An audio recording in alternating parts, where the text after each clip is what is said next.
¿Qué tiene que ver la poética de Aristóteles con los videojuegos? ¿Podemos verlos, por ejemplo, a través de sus conceptos? ¿Qué tal la amartía, por ejemplo?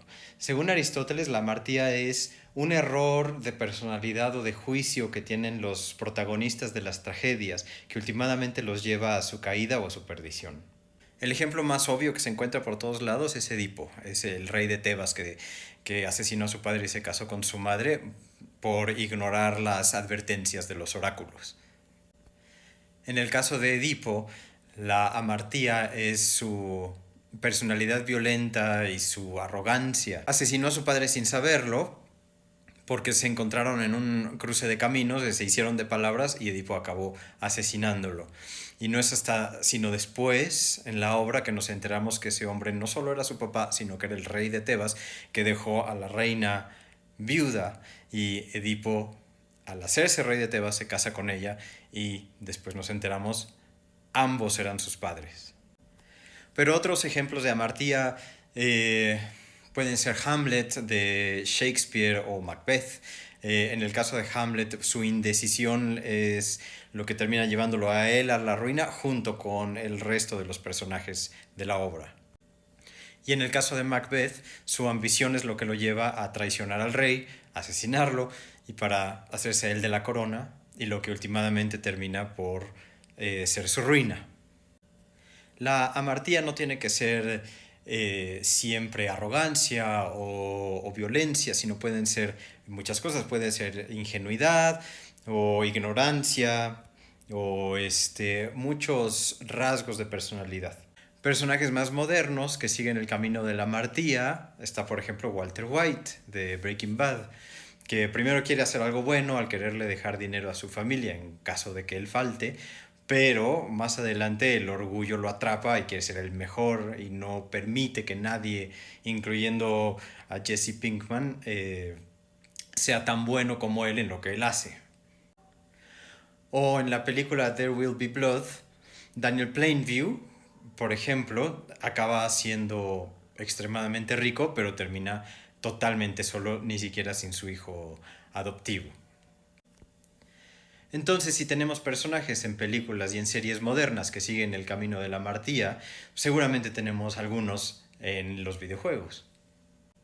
La opción más obvia es Joel, de The Last of Us, que primero lo conocemos como un padre amoroso, pero al perder a su hija se vuelve un tipo que no le importa el resto de la gente, que es un tipo violento, que trabaja fuera de los confines de la poca ley que todavía hay en ese Estados Unidos post-apocalíptico.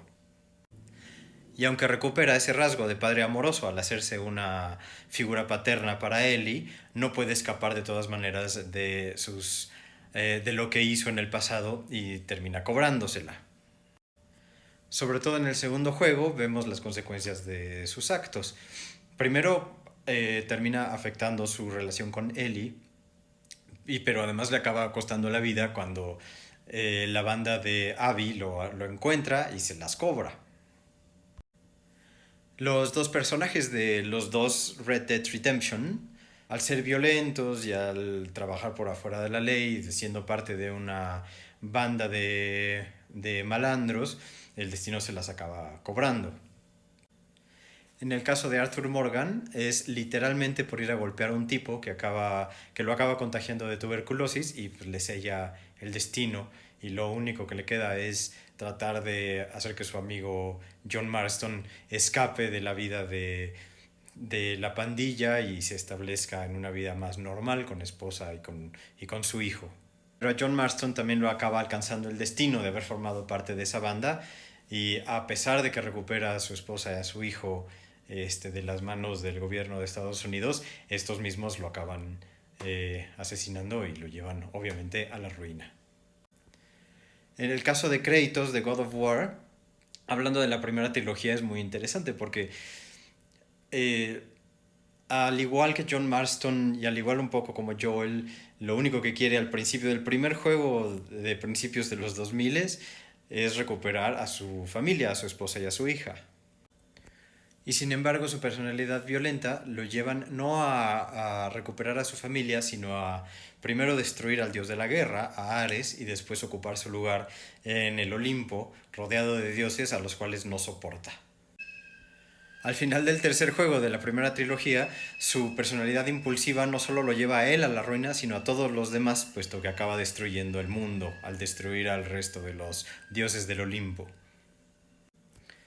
Entonces podemos analizar videojuegos a través de documentos como la Poética de Aristóteles. Pues sí, finalmente los videojuegos tienen narrativa, tienen personajes, tienen historias y eso nos permite analizarlos a través de esta y de otras obras que se han escrito de análisis literario.